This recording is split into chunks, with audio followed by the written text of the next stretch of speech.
What's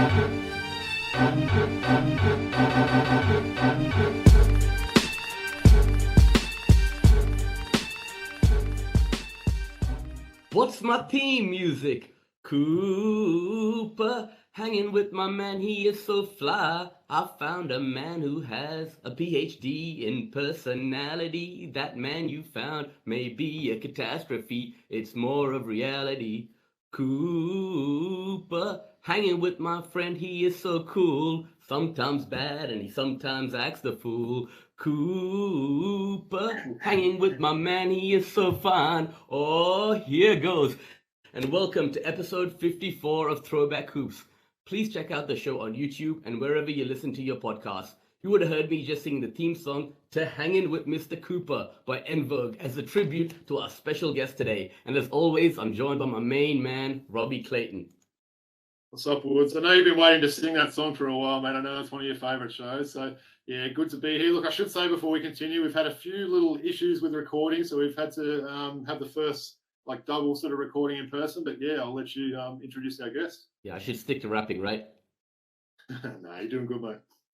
Thanks, buddy. I really appreciate it. So, as you said, sorry about the late episode this week, but yeah.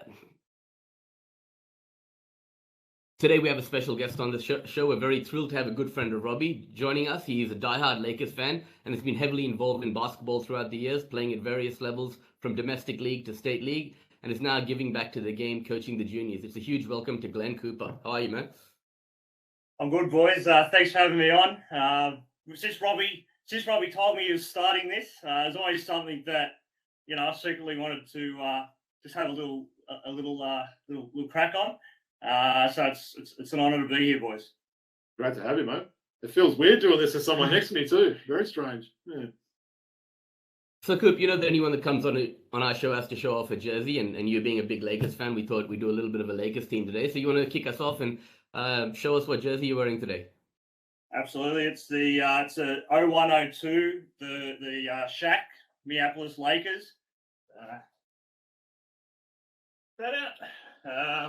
Nice. So yes, Shaq is my favourite ever NBA player, and he's the reason I'm a Lakers fan.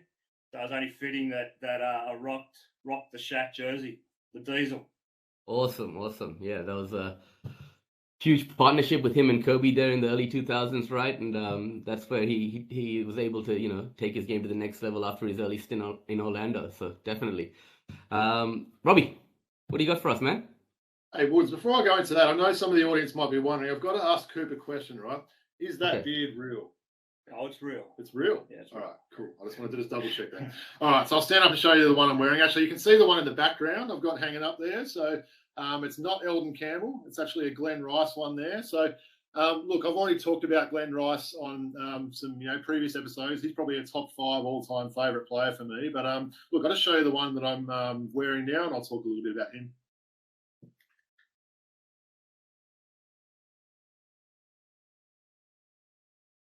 So Robbie's wearing the Rick Fox, the shortest name I've got on a jersey. Lakers jersey, right? Yeah. All right. So a little bit about Mr. Fox there, Woods. So he had a 13-year career in the NBA after getting drafted by the Celtics at pick 24 in the 91 draft out of North Carolina. Fox played with the Celtics for 6 seasons before signing as a free agent with the Lakers in what turned out to be a great move. The Canadians' accolades are all-rookie second team in 92. He was a 3-time NBA champion with the Lakers. Look, a fun fact, he was actually traded back to the Celtics in 2004 along with Gary Payton and a future draft pick that turned out to be Rajon Rondo. Pretty decent. He actually opted to retire and didn't take the court again with Boston. So pre- and post-career, you may have seen him on a show or 3. He's been in anything from the likes of Blue Chips, Eddie, He Got Game, Oz, One Tree Hill, and even Dancing with the Stars. And now, boys, I wasn't going to talk that long about a player and not show a bobblehead. So there you go, Woods. Got a bit of a Rick Fox bobblehead there. Nice. I'm pretty happy to be on the show, actually. So, yeah, it's my little bit of a Lakers thing today. And I know you're probably wearing one of the goats of the Lakers there, Woods. So why don't you show everyone what you're wearing today? Yeah, sure. I'll stand up. Why don't you tell everyone? Yeah. Nice. So Woody's rocking the famous number 33 Abdul Jabbar jersey. Loving that jersey. What is that, a Mitchell and Ness, Woods? That the Lakers had as well, Is just that a Mitchell and Ness, that one? Yes, Mitchell and Ness. Yeah. Yeah. Nice, the expensive ones. Yep. So Coops, maybe I'll throw it over to you. How much does Kareem Abdul-Jabbar, the baller formerly known as Lou Alcindor, mean to the history of basketball and the Lakers dynasty, right? Look, I mean, in terms of Kareem, he's one of the guys that you could arguably say is a GOAT, or is that, is the GOAT. He's obviously currently the all-time scoring leader, multiple-time champion, multiple-time MVP. He came to the Lakers and, was kind of the first piece of that Showtime Lakers. Won 5 championships with us. He's, clearly one of the all-time greats and a significant piece of Laker history. Do you reckon Coops maybe doesn't get the respect he does just with the way he kind of looked at the end of his career? I always kind of think that it's like the Phil Smythe theory when he played in the NBL. People kind of found his appearance funny at the end, and yeah, he did look funny, sort of thing. But he doesn't get mentioned in those GOAT conversations as often as he should, I reckon. I mean, the era that's older than us, they'd probably think Kareem's the GOAT. Yeah, 100%. And they have a strong argument. So. Best ever college player by a mile too. Yeah. You talk about the social justice movement in the 60s and the 70s and the activism that he did off the court. He's often a regular contributor to discussions around race and religion. So forget about what he's achieved on the court. He's done a lot off the court as well. And then later on in life, moving into writing for TV shows and acting in the film and TV industry. So really good friend of Bruce Lee. So there's so much about Kareem that's interesting outside of basketball, like he's one of those guys that basketball wasn't everything to him. He had so much going on outside of the game, right? Absolutely. All right, so I think Coops, now that we have you on the show today, I thought let's just get into a bit of Lakers talk and just have a little bit, what we like to do here, we like to chop it up with our guests. So you ready? Let's chop it up? Let's do it. All right. So I want to have a little chat to you about your love for basketball and then go into some Lakers talk. So as you know, a question we have for all of our guests is how you initially got into basketball. And also, secondly, tell us how that led to your love for the LA Lakers. Sure. So a friend of mine, he wasn't playing any sport, and his mum was encouraging him to play a sport. It would have been 1988, so I was in year 4. And he asked me if I would play, a bit of company. So I asked my mum, and she said sure. So we signed up, and to be honest with you, that changed my life. I really sort of stopped playing any other sport not long after that, and really become obsessed with basketball. In terms of how I become a Lakers fan, so in the late 80s and the early 90s, the Lakers were still coming to the end of their end of that sort of Showtime era. And I wasn't so much a Lakers fan as opposed to, I was young, I was more a fan of players. And, I love Magic, but, I like Jordan and, just all those sort of popular guys from that era. And then when Shaq joined the league, there's just something about him. He was new and fresh. He was in movies and, he was into hip hop and rapping. I just really, really liked watching him play, just how dominant he was, but also, he's a sort of a fun-loving guy and he's always sort of mucking around. And, as a young guy, that was just really appealing to me. But I wouldn't say I was an Orlando Magic fan. I was still just sort of a fan of Shaq and other players. But as I got a little bit older, I really started following Shaq closely, and shortly after that, he moved to the Lakers, and that was sort of it. I become a Lakers fan from that point, and I've watched them through thick and thin. I've watched them win titles. I watched them have under 20 win seasons. Someone say Smush Parker. Yeah, Smush Parker. Yes, I was about to say. Yeah. So yeah, that's how I become a Lakers fan. Now that's brilliant. Great to hear. I guess let's talk about that a little bit more, right? So we wanted to chat to you about the Lakers and the current state of things with the team, right? At the time of recording, we are Sunday, the 11th of December. The Lakers are currently 10-15. Correct me if I'm wrong there, Coop. And they lost to Philly yesterday. Yeah. Do you think they can turn things around this season after a tumultuous start? I think they can turn things around in terms of being maybe a play-in team, or I don't think they can probably get to sixth or fifth, but I think they can potentially make the playoffs. The roster, as has been discussed so many times, hasn't been constructed. It hasn't been constructed around LeBron in a weird way. If you watch the way the Lakers play, when they play with a lot of pace and a lot of tempo, they're much better. Which sort of suits the way.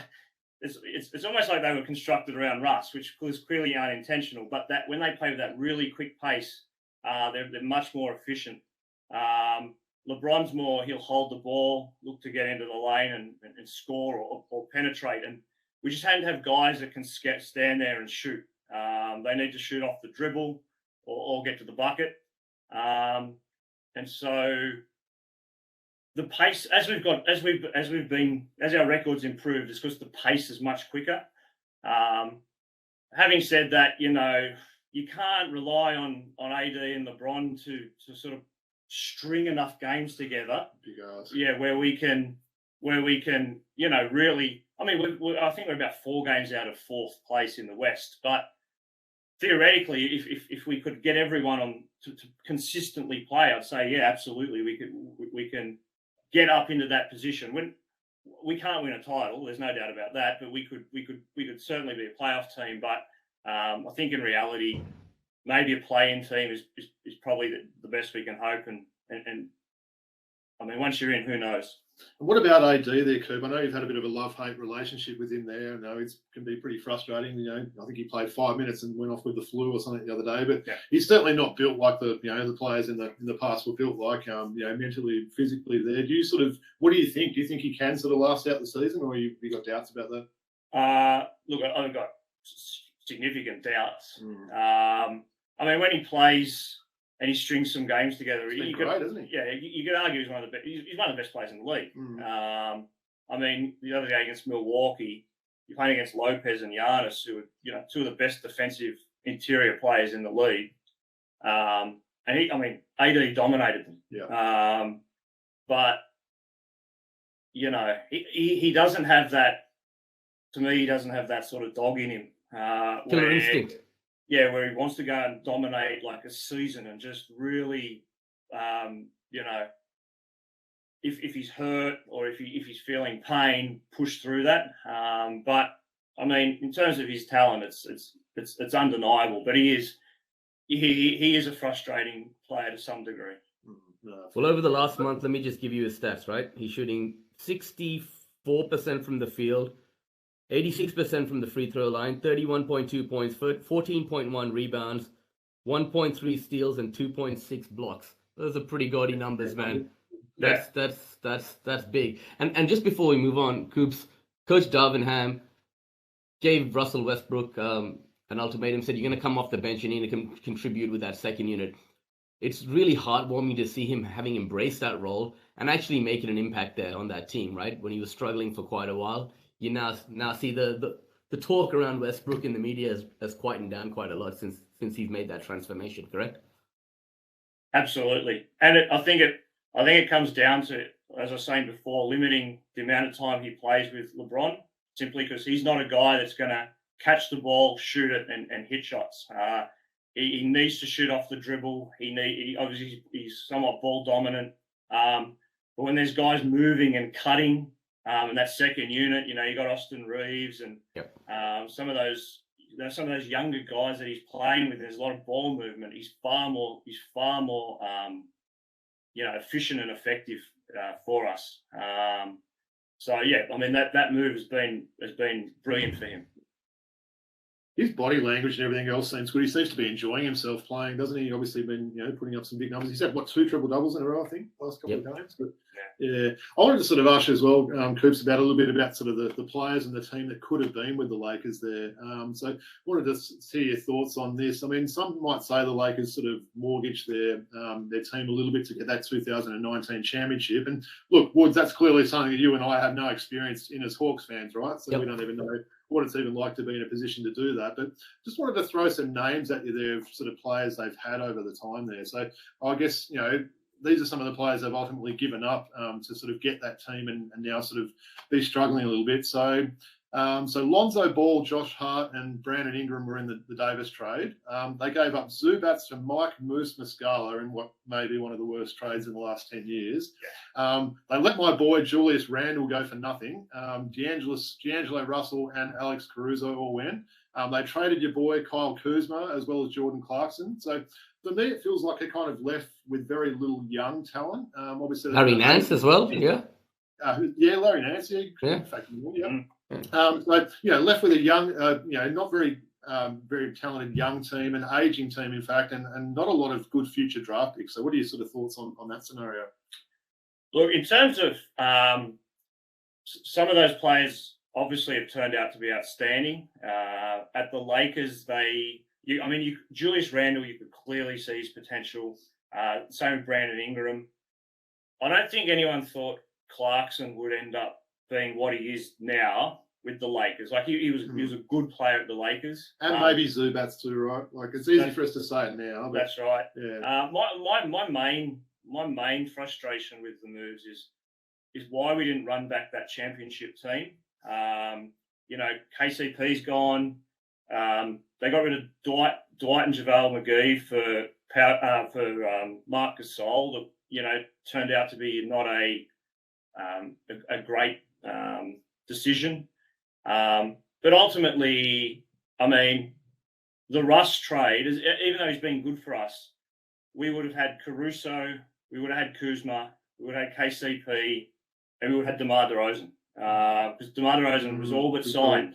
So you take those four, they're all no longer there, and we got Russ. I think that's the most frustrating part of it. But certainly, there's some incredible talent. That's all due to some very, very lean years at the Lakers, where we accumulated, a lot of, top 2-3 picks.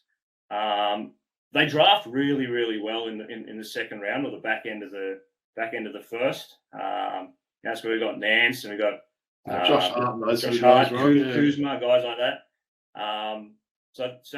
They've drafted well to some degree. My main frustration is just not running back that championship team at all. Really, they really sort of dismantled a lot of that, and within a couple of years, there's only 2 players left from that.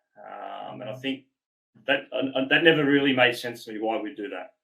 Hey, thinking about that championship team as well, Rondo hasn't been sort of heard of. Is he like officially retired? What's his story? Not retired yet. I think someone might pick him up towards the end of the year on a championship run, but he's going to make that easy transition into the coaching reins after he's finished playing. But what you guys mentioned was very apt, because that championship team, Coop, you had, AD and LeBron, you had some great role players surrounding them, right? And a lot of these guys, let's forget about Ingram and D-Ross and some of the others, some of the role players that have been traded away, like Josh Hart, you speak of there, these guys could have helped around a couple of superstars, and that's what builds championships. So definitely, yeah, as you said, guys like KCP, Kuzma, etc., right? Yeah. We know how much you love KCP, Woods. Absolutely. Yeah. Well, Coops, I gave you a little bit of homework coming on this show, didn't you? So, for everyone out there, the LA Times actually did a pretty interesting experiment recently, and they named the best 75 Lakers of all time there, which is actually pretty good reading. So I encourage people to jump online and sort of have a look at that there. So what we thought we'd do, we thought we'd sort of get you to name your top 10 best Lakers of all time, and we've also got a Throwback Hoops one, which we can sort of compare with as well. So obviously, it was pretty hard doing it with that many sort of legends on one team. But why don't you take us away? I don't know. Do you want to start at 1 or do you want to start at 10? It's entirely up to you. You're the special guest. Let's start at 1. Okay. All right. But while you're doing that, guys, I might just bring up a little picture we have of the. Is this some artwork that you put together in your spare time there, Woods, or what? There you go, the top 75 Lakers of all time, just while Coops is going through his top 10. Take it away, right? Coop. All right, so my number 1 is Magic. I just think that he epitomizes the Lakers, that Showtime, flashy sort of aura that the Lakers have. he's a 5-time champion. Even to this day, if the Lakers are playing at fast-paced, they'll refer to it and playing good basketball. They'll refer to it as showtime. And what he's also done for the Lakers off the court. He wasn't a great coach, but he had a short stint as coach. He was president of operations and essentially delivered LeBron. I just think that he sort of when I think of the Lakers anyway, he's the first player that comes to mind. Cool. Keep it going. We'll sort of read ours. I was going to maybe sort of say who we are, but I reckon you do yours and then we'll sort of read ours as well. Yeah. Number 2 for me is Kareem. For reasons I said before, a dominant center. Magic's. I wouldn't say sidekick, but they were 1-1. Again, won 5 titles with the Lakers. All-time scoring leader. I just think it's hard pressed to say, in my view, Kareem isn't sort of in the top 2. For me, 3 is the big Aristotle, Shaq. My favourite ever player. Some controversy with that number 3, right? Yeah. My favourite ever player, the most dominant player to ever play in the NBA. Just a like a physical specimen, like a freak. 3-time Finals MVP. Just to me, I think people are going to argue Kobe because he was there for longer, but in my view, I don't think there's ever any doubt that in their primes, Shaq was just a better basketball player than Kobe, a more dominant player.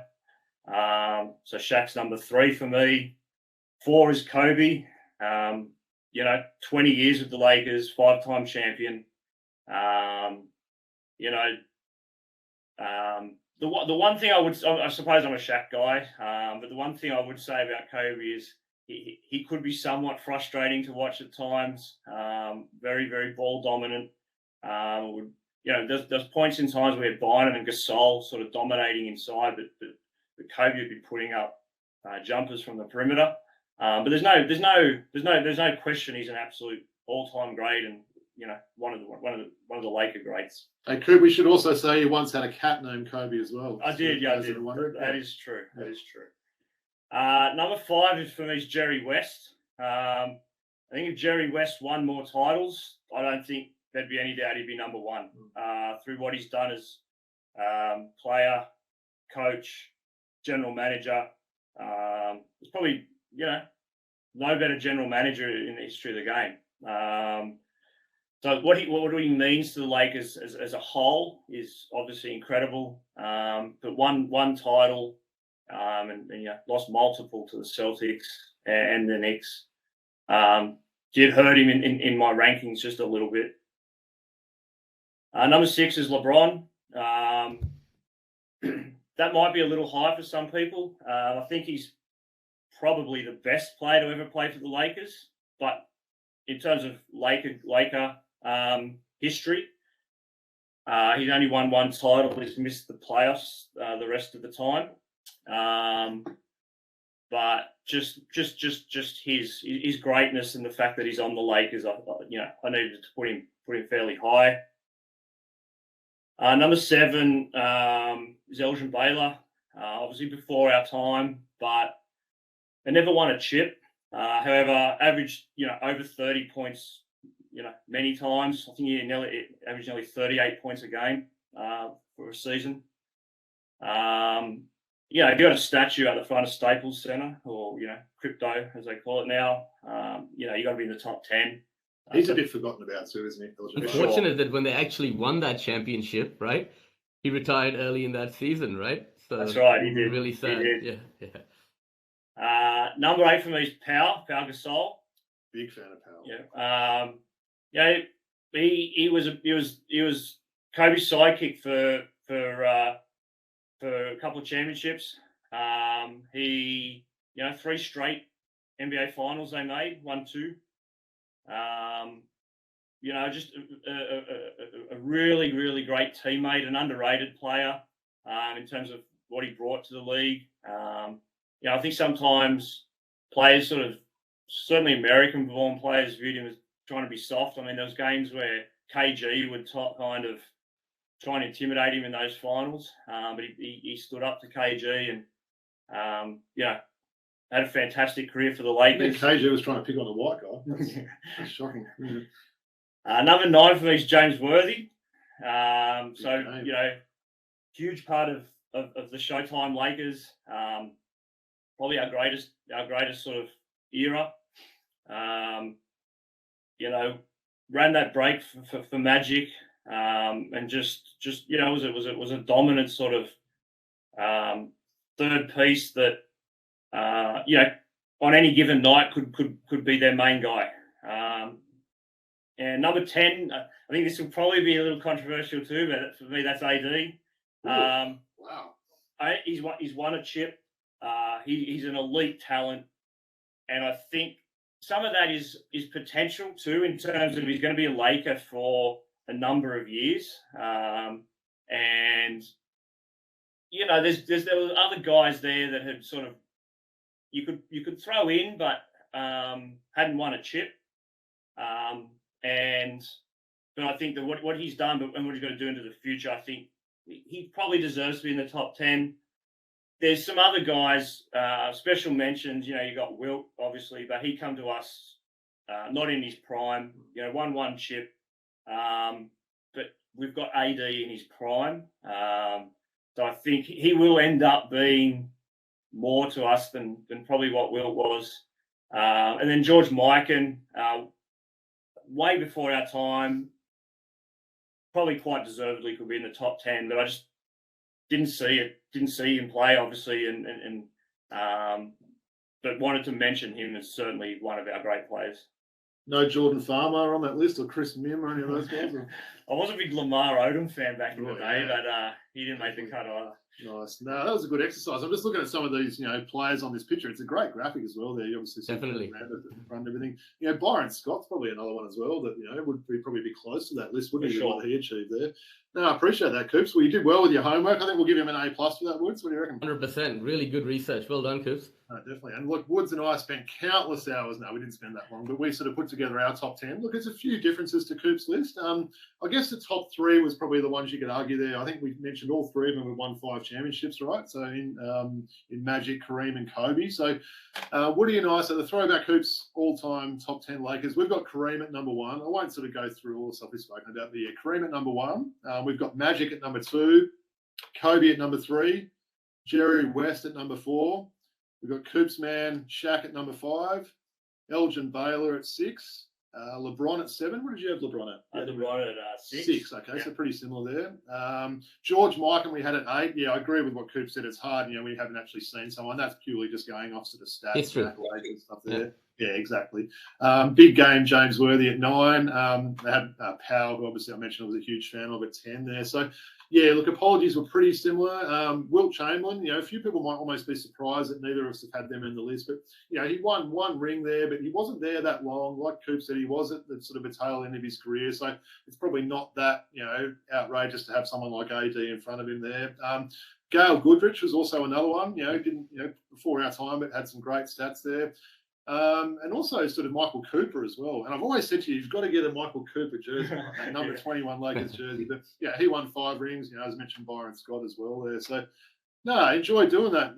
Woods, a bit of a fun exercise there. But yeah, as I said, I encourage people to sort of check out that article, the LA Times Top 75. I think guys like J.A. Adande and a few other people were sort of involved in doing that. It was quite independent. They had people sort of putting their votes. So if you have a look at that as well, Woods, there's some crazy people that got votes. Like Jordan Farmer actually got a vote from someone in the top 75, and there was a few other random ones like that. But no, nice. Maybe we can do that for another team one day. What do you reckon? We like our list on Throwback Hoops. Yeah, definitely. And that was a really good exercise and good fun to chop it up with Coop. Thanks for everything, Coop. And that discussion we had today, and obviously putting in that effort to come up with your Lakers top 10. So what I thought is maybe let's move on and let's do some quick hits, right? On the NBA and what's going on at the moment.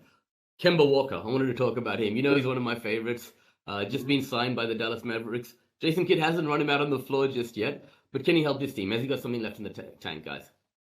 Personally, I'm not really expecting a great deal from him. I think Kidd likes to play that sort of more up-tempo sort of game, the athletic sort of guys like our boy Josh Green and stuff like that.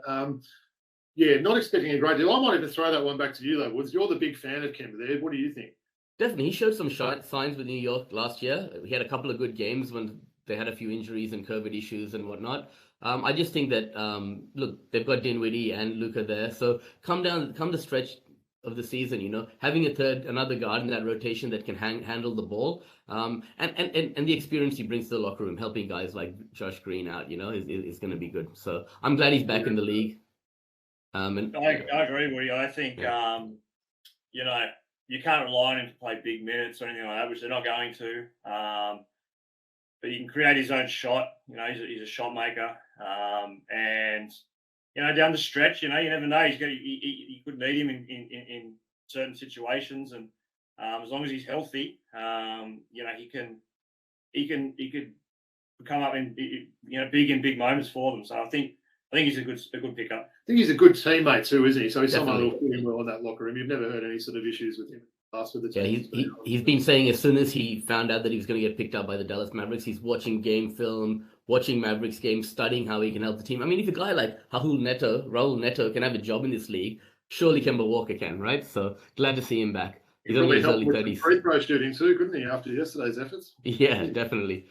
All right, moving on. I want to talk a little bit about the Pelicans. I mean, they're 17-8, just beat the Suns yesterday, first in the West, and they've got that next man up mentality. You got guys like our own Dyson Daniels, Jose Alvarado, Larry Nance Jr. we spoke about earlier, Najee Marshall, Trey Murphy III, Devontae Graham, all these guys just stepping up. You've got Brandon Ingram out injured now, CJ's been out injured, Zion's been out injured. These guys are for real, man, and I think they've got a real shot going deep into the playoffs. Are they a contender this year?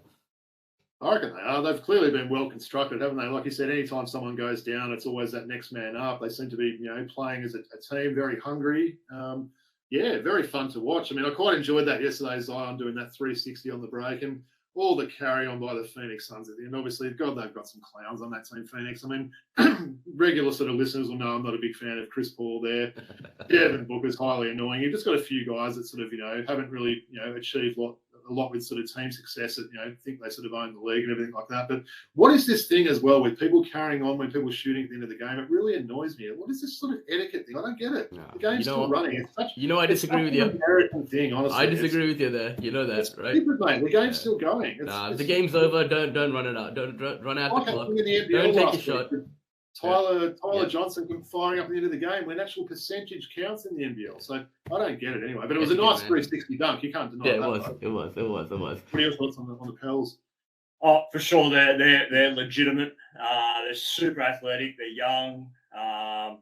If they can have their team on the floor, in the playoffs, they're going to be a tough out.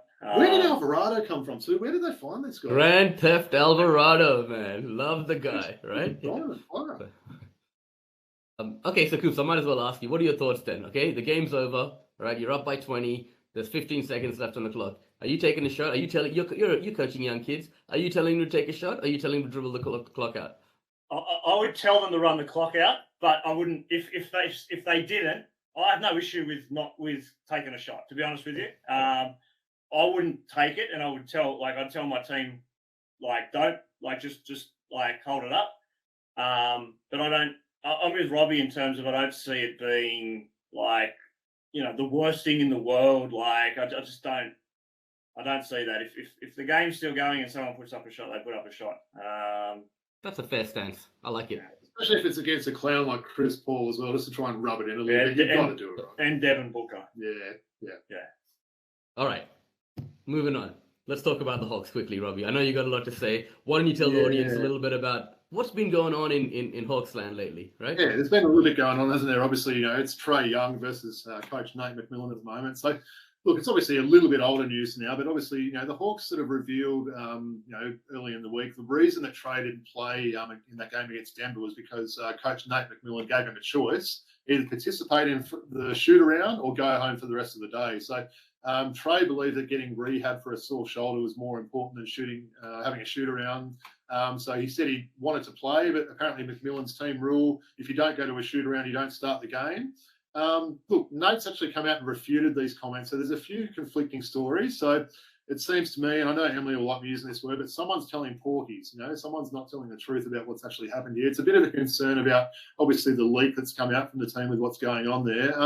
Look, seeing every man and his dog on podcast basically putting all the blame on Trae. I know Trae's someone that people like to hate on there. Obviously, I'm a big fan of him, so I'm going to stick up for him there. But we don't know what's going on there. We also know that Nate McMillan is a very old school coach there, very defensive orientated. That's the way he played his career. And we know obviously Trae is a star with a pretty sort of solid ego on him there. So normally those two sort of factors don't combine very well. So it'll be interesting to see. I mean, the Hawks are in a bit of disarray with their injuries at the moment, aren't they? I mean, obviously DeJounte's out, Collins is out, Hunter's been out for a while, hopefully back soon. So this is a pretty important period for them, I guess, to weather this storm now and not start falling behind too much in the standings. They're still looking all right in the standings, but yeah, it's interesting. I know your thoughts on that, Woods. Obviously with Trae forcing out, the previous coach and everything else like that. But yeah, I might throw it back to you, Woods. What are your sort of thoughts? Because I'm probably more going to take Trae's side, but yeah. What do you I didn't like that interview with Trae, and the reporter, asking him questions. That was a bad look for us, right? He was getting very defensive.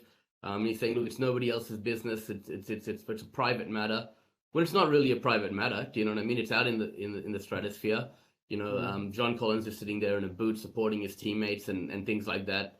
So, I mean, we don't, as you said, there's two sides to the story, and then there's the truth, right? So, I think that he can mature a little bit and be a bit better leader. But at the same point, we don't know the whole story. But yeah, it's happened twice. Bill Simmons' podcast. So if Bill Simmons is listening to our podcast, he probably is, but he's always been a big hater of the Hawks. One thing I didn't like that he said on that latest podcast, for those that heard it, he had Ryan Russillo on there. He was talking about the Hawks' body language and stuff like that. That is absolute BS. I mean, I've watched every Hawks game this year, as I have for every other year they've been on. They get on well. There's no issues with team chemistry and body language and stuff like that. So I thought that was actually a pretty lazy comment by someone like Bill Simmons, who clearly hasn't watched a lot of the Hawks this year and just kind of made that assumption there. So just thought I'd throw that out there. Look, Bill Simmons, if you're listening, you're wrong on that one. He also said he'd take Jose Alvarado ahead of Trae Young. And Desmond Bain, everyone else. Yeah, he's always going to continue to hate on Trae. All right. Well, hopefully, we're 13-13 at the moment. I think we got the Grizzlies today, if I'm not mistaken, right? We're on tomorrow. Tomorrow against the Grizzlies. Bulls. It's the Bulls tomorrow. It's the Bulls tomorrow. Yeah. So, hopefully we can stay above 500, right? Big game tomorrow. All right. Let's move on to a bit of NBL talk, guys. I know we normally do the preview of the round and whatnot, but obviously it's a Sunday today, so I might just bring up the round that's just passed and take us through it real quickly. Now, we're going to talk some Wildcats, Woody. We are going to talk some Wildcats. Nice. So as you can see on the screen in front of you, a lot of these games have completed. I'm actually going today to the Kings Jack Jumpers game, but that first game was the top of the table clash, New Zealand versus Sydney, and great game. Sydney just showing that, with Xavier Cooks, they got a lot of depth. And, they've gone into New Zealand twice now and won. And that's a two-game losing streak for New Zealand after your Wildcats obviously beat them and then my Kings, Robbie. So enjoyed that game Thursday night, definitely. Yeah, it was a good one there. The Kings have certainly got it all together, don't they? Cooks continues to dominate. Like you said, if they are two of the better teams in the league, the Kings have taken care of them in both of those games so far, which is pretty good signs for them. Yeah, definitely. Then Illawarra and Southeast Melbourne. Illawarra was fighting. They're showing a bit of heart lately, and they actually ended up losing by 40 points, though. You watched a bit of Illawarra this season, Coop? Yeah? I actually went down to the Illawarra versus Kings game, the season opener. Nice. Which was good atmosphere. They had a good crowd. It's a smaller stadium, so it feels more like loud. And I enjoyed it down there. Yeah, they're starting to show a little bit more heart. They got their second win of the season in the previous round against Melbourne. Robbie, over to you. Wildcats, great win against Adelaide. Yeah, it was impressive, wasn't it? I mean, obviously we saw Bryce Cotton just doing what he does in that game, didn't we? But it was guys like Deshaun Thomas, Corey Webster was really good again in that game. So I think Coach Riley's probably got the lineups a little bit more balanced now as well. There's a lot less Jesse Wagstaff. We're not seeing a lot of Blanchfield like we were seeing before. But yeah, I'm liking what we've sort of been doing in these last few games. Manic's still been a little bit up and down, but look, I think Cotton just dominated that game, didn't he? And probably showed everyone why, in my opinion, he's still the best player in the NBL. But certainly some good signs. Obviously, we've got that Monday night game against United, so looking forward to that. United, you never quite know what you're going to get from them from night to night. But yeah, certainly some better signs for the Wildcats, and yeah, it's pleasing to see. Yep, Cairns versus Illawarra, great game. Double overtime game. Cairns came out a bit flat, but Illawarra showing with the addition of Michael Frazier and Peyton Siva, they're playing with a bit of heart. We're seeing a lot less of Tim Conrad and all those guys, man. So they're playing Coach Jacobs playing a nice 7-man rotation. A guy like Dave Hickey's really stepped up, right? So good to see the Hawks playing with a bit of heart. Robbie? Mate, the way they were playing that game, I actually thought I was at a Hills Hornets thing last night, sort of a bit of an NBL 1 postseason thing, and said to one of the guys, I'm going to message, Coach JJ after the game if they win this because it's such a good effort. And then, man, it got to the first overtime. They had their chances and they lost in that double overtime. So I didn't end up messaging him. I thought he might have been probably not checking his phone too much. But, yeah, these wins will start to come if they keep playing this way. Yeah, and nobody on the continent can guard Keanu Pinder. No. He's just an absolute beast. 18 and 14 again yesterday, and he's really got to be talked a little bit more about in that MVP conversation. Okay, we're moving on to Melbourne United, who beat Brisbane last night. Now, Melbourne United, they're going to be a little bit more of a challenge for your Perth Wildcats on Monday because we've got Shea Ali back.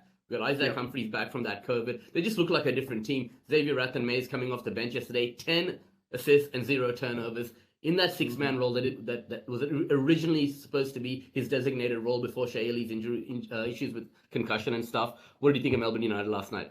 Yeah, they look good, didn't they? Tucker as well had another pretty solid game for them. But yeah, they've got quite a bit of depth. Like you said, probably Rathan-Mays coming off the bench is probably more suited for him in that role there. And he seemed to embrace it, obviously, with the 10 assists last night. But yeah, I'm still not 100% convinced on their big guy, the new guy. But obviously time will sort of tell a little bit sort of how he's going to settle in there. But yeah, you're right. They're certainly one of the better rosters in the league, and they'll be in contention. And it might almost be a team like them or Perth with the way things are going. It sort of sneaks into that last playoff spot there. So games like this on Monday night are huge. Absolutely. Marcus Lee, he's in a bit of a timeshare now with Isaac Humphries. You noticed they played 20 minutes each yesterday with Lee starting and Humphries coming off the bench. So maybe they can sort of combine and man that 5 spot. Okay, moving on. Today we got a double header. Southeast Melbourne versus Adelaide. Big game. What are your thoughts, Robbie? Yeah, I'll probably say Southeast for that one. Just, sort of like their depth a bit more. I'm still not sure with Adelaide and Brisbane as well what they're doing. They're, getting rid of imports and they're not replacing them. It just doesn't seem to make sense to me. It's got to just be a financial thing there why you sort of be doing that. But I might throw it back to you, Woods, for the next one there. You're obviously going to that Sydney and Tassie game. Firstly, say good day to our man Rashad if you see him there. Try and have a word to Rashad. But what jersey are you wearing firstly, and what are your thoughts on the matchup? Well, I got a few. I got my Justin Simon, I got my Dwayne McLean, and I got my Xavier Cook. So I'll decide after we record this program, man. Give me some thoughts. Which one should I wear? Dwayne McLean would always be a good one, surely. All right. I'll wear my Dwayne McLean. Thanks, boys. Yeah, I think Sydney will take care of business today. We're playing at home. It's supposed to be a really big crowd today on a Sunday because that's family-friendly time. And obviously it's a grand final rematch, so it's going to be really fun to watch. And hey, Wolves, I still haven't been to a game with you yet this year. It's disappointing I haven't been able to go, but I think it's the 7th of January. My Wildcats are in town, so 100% will be going to that game together. Let's lock it in, man, with the fam, right? All right, that's our tradition anyway. Okay, Monday, Perth versus Melbourne. Big game, as you said. Both teams jockeying for positions here. That play-in spot, that 5th and 6th spot on the ladder. Games like this is what's going to count towards that seeding at the end of the year, right? So, yeah, Perth.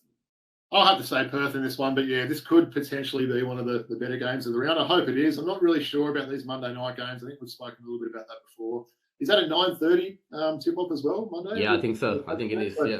A late game for a Monday night, right, at 9:30. Coops will probably be in bed by 10. I know he's a bit of I'm usually in bed by 9. 9, okay, fair. But no, hopefully the Wildcats can continue that run there anyway. Early to bed, early to rise makes a man healthy, wealthy, and wise. Good man, Coop. Good man, Coop. I think I know what time it is now, Woods. It is that time, and I know you guys. I know Coops is from that era as well. We got the 1994-95 Upper Deck Collector's Choice today for Classic Packs, Coops. All right. Amazing. All right. So we're gonna do this. Being a loyal listener of the show, Coops knows how this works. I don't have to give him any. We got crisp that pack sounds as he's opening. Hey, tell the viewers how many packs you bought last week, by the way. Oh yeah, by the way, I ordered 100 packs for 120 Australian dollars. So we're gonna be good for another 100 episodes. I got them from the US, so might take a little while to arrive. But yeah, great deal. A mix of Skybox, Hoops, Flair, Upper Deck, Tops. So if you get it from here, you're looking at $10-15 a pack. Yeah. Okay. Number 17, guard forward for the Houston Rockets in the 90s. Mario Ellie. Mario Ellie. Give Coops a chance, man. I told you. Sorry, I've got a Mario Ellie Rockets jersey, by the way, in one of the cupboards. A random one. Okay. Yeah. Coop, this one's for you. Was he really blindfolded when he was dunking? Did the pumps actually work? You know? Could he see the ring? Boston Celtics guard I'm talking about. Steve Brown. Steve Brown. I think he stuck a peek too. Okay, you know I love this guy. I've worn his jersey on my show before. For some reason, he reminded me of Martin Catalini. White guy, played for the Bullets. I wore his Minnesota Timberwolves jersey. Tom Gugliotta. I think I got that card, to be honest with you. Yeah, Do you remind you of Martin Catalini a little bit? Yeah, a little bit. I can see that. Yeah. Okay.